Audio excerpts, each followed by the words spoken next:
Thank you very much, Presiding Officer. And let me just pick up a couple of points that have arisen so far, in particular Liam Kerr. And let me start with a point of agreement with Liam Kerr, just to set a favourable tone.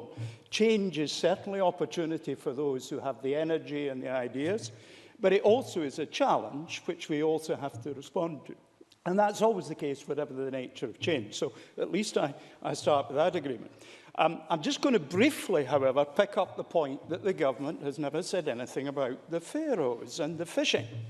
10th of August 2010, Richard Lochhead condemned Icelandic Faroes. Parliamentary answer, the 10th of February 2012. I'll give you the numbers so you can write it down. S5M-01531 to Jean Urquhart. No access to Faroese waters regrettable. 2014, the First Minister met the Faroese Prime Minister to discuss the subject. 9th of December 2015, Richard Lochhead said the fisheries deal in relation to the Faroes is unacceptable. If I'd had as much time researching his false claim as I've spent rebutting it, I could have come up with a 1,000-page book, I suspect. No, he will not, because he's now going to move on to Murdo Fraser. Murdo Fraser made reference to state aid rules, and of course he's correct. If you're outside the EU, then the state aid rules of the EU are not binding upon the UK, and that's probably fair comment. However, abandoning the state aid rules is not without pain if you wish to trade with the EU. You will find that you're unable to do so. But also, let me pick up the point that's emerged in the debate. Having access to the single market or being member of the single market. And in particular, I use Switzerland as an example that has access to the single market, but is not a member of the single market. Now, what that actually means in practice is they can trade in goods across the border, by and large, but there's significant restrictions on access for agricultural goods, very little access for professional services, and virtually no access for financial services. Now, that's not a trivial matter. 12% of the UK economy is financial services. It's 12% of the economic output of the UK.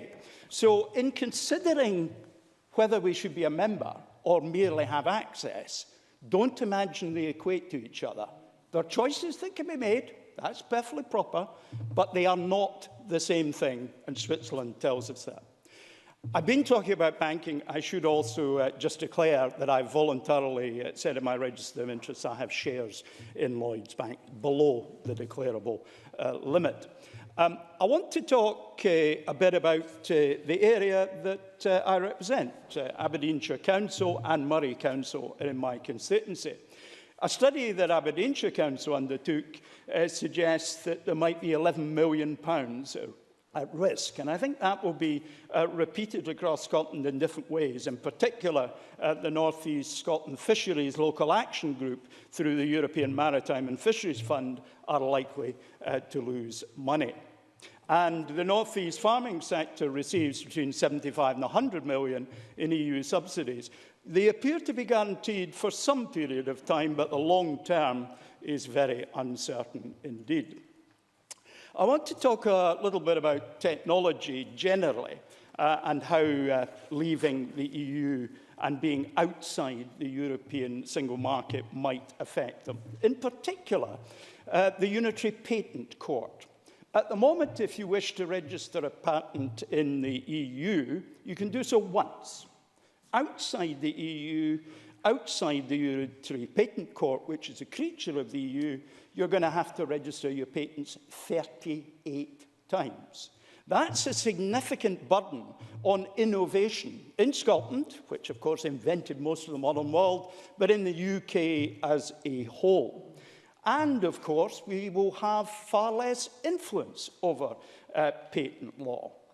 We'll also be shutting ourselves off from the European digital single market, which provides data protection, better access to products and services at reduced costs, and is driving acceptance and innovation of digital services by setting pan-European standards. For example, the debate around the prospective 5G mobile phone communications.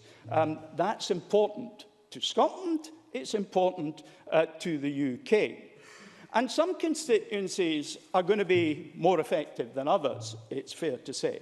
A constituency, for example, that has the headquarters of Tesla Motors in the EU is the headquarters to Hutchison 3G, Informatica, Adobe, who are products that we use every day, and Quest Software, and a huge number of others. Now, where are these particular companies? They're in Maidenhead, which those of you who may know a little bit about it is the constituency that the Prime Minister represents. I hope that when she sits down with these companies and looks at the problems that innovators and technology companies are going to experience as a result of the policy that her government has put in place, they will find that she is challenged. I hope that leads to her realising that we have to minimise the adverse impact of leaving the EU by ensuring that we do stay not simply having access to the single market, but as members of the single market. And finally, Presiding Officer,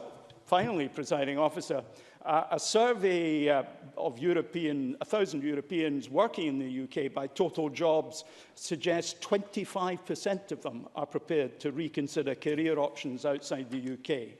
Another hammer blow if we don't have free movement of people. Presiding Officer.